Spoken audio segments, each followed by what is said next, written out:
welcome back to my channel. It's Fiona here. So today is Sunday, another off day, and today I am here at the beautiful Jurong Bird Park. I'm gonna visit the Philippine eagle. So there are two Philippine eagles here in Singapore. So guys, let's go inside. Let's go inside the Jurong Bird Park. So before we proceed to the location of the eagle belongs to the birds of prey. So before that, I'll show you guys the different kinds of birds here in the Jurong Bird Park. The first stop is the penguins. So let's take a look of the penguins. So there are two types of penguins, the outdoor penguins and the indoor one. So this is the outdoor penguins, which is the African penguin. They're feeding the penguin. They feed fish for the penguins. This looks like a sheep, but inside of it are all the indoor penguins. So let's go and come with me inside, guys. Let's take a look of the indoor penguins. So these are the king penguins or the emperor penguins, which are endemic only in Antarctica. Every time I saw this banner, it makes me proud of being a Filipino. So without any further ado, let's go and walk around the park. Second stop, the amphitheater. You can see the well-trained birds performing.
There is a playground, there's a swimming pool for kids.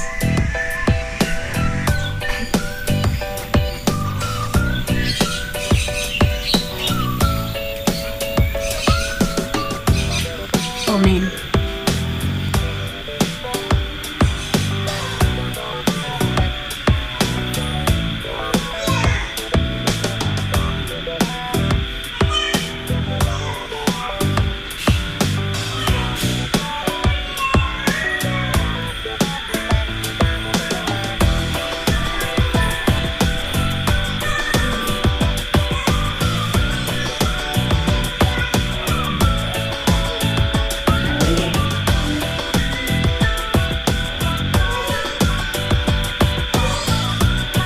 For feeding. Oh, they eat meat. These are meat eater.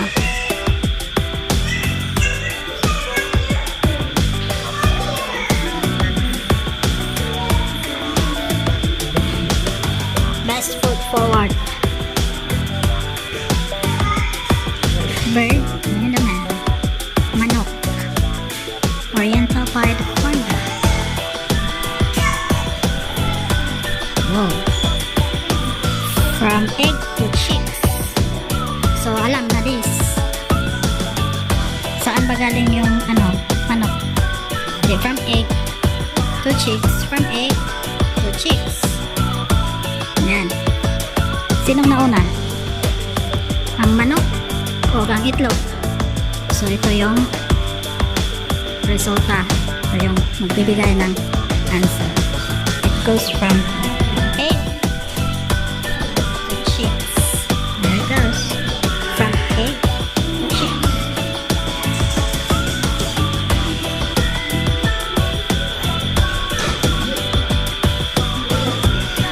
Penguin.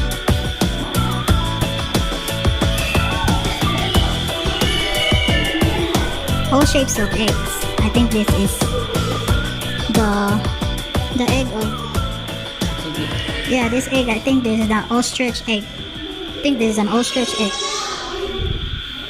It weighs how much? What? Elephant bird egg? This is an elephant bird egg. Oh my god, that's so big.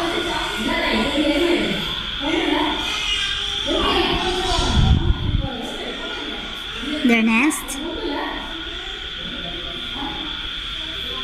Oh man. Look.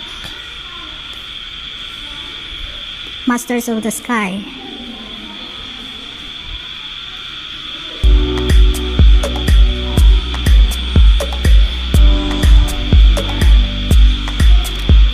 Okay, that's all for the birds. Discovery Center. The peacock.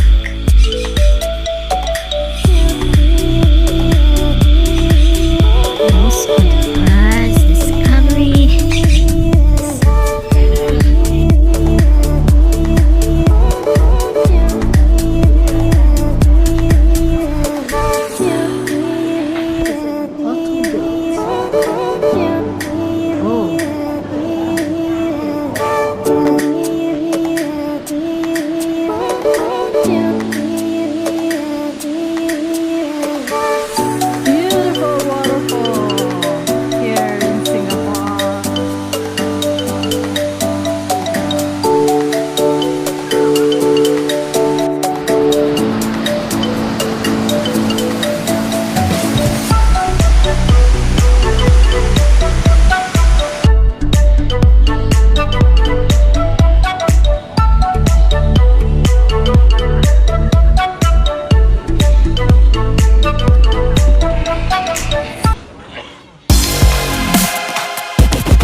Hi guys, you know what? I think dito ko lang makita yung pambansang ibon natin. Tingnan mo guys. Where am I? I'm here at the Philippine Eagle. Woohoo!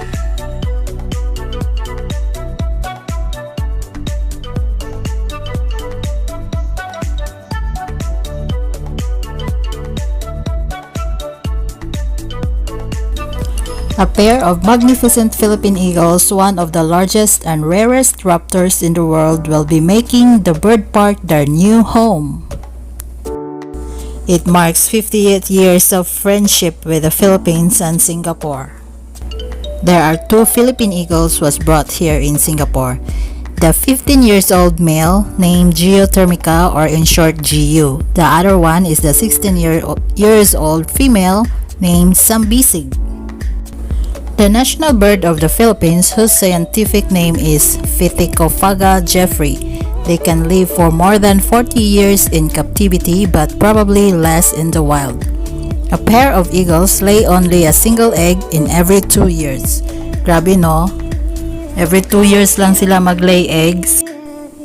Kaya nga critically endangered sila kasi every 2 years lang sila mag-lay eggs. Tapos yung mga kahoy pinuputol na din at natatakot na yung mga ibon na tumira doon, and then pinapatay din sila kasi kumakain sila ng mga maliliit na hayop. So for safety, dinila sila sa ibang bansa. So the Philippine eagles are considered one of the world's largest eagles with a wingspan of 1.84 meters to 2.2 meters. It also known as the monkey-eating eagles, but however, later studies discovered that aside from monkeys, they also consume other animals such as snakes, lizards, or birds like hornbills. This critically endangered species is endemic in the Philippines, meaning it can be found only in the Philippines, nowhere else in the world. Kaya paliit sila ng paliit. Kawawa naman. So as of now guys, as you can see, this is their cage here in Singapore at the Jurong Bird Park. So isa lang yung nakita ko, yan siya lang. I'm not sure it's a male or a female. Iwan ko kung saan yung isa, basta yan lang. So that's their life here in Singapore. At medyo malaki naman itong cage nila dito sa Jurong Bird Park. So I'm so lucky to be here, and nakita ko yung agila natin, yung national bird natin mga Pilipino. Kasi sa amin, malayo kasi kami sa Davao. So hindi ako makapunta ng Davao. Actually, it's one of my bucket list na puntahan yung Philippine Eagle in Davao City, but I'm so thankful that I'm here in Singapore and they brought us the Philippine Eagles here. So that's all for today guys. Thanks for watching. I hope you like it, and if you like it, please don't forget to subscribe and click the bell icon to notify my under the sun videos here in Singapore. Thank you.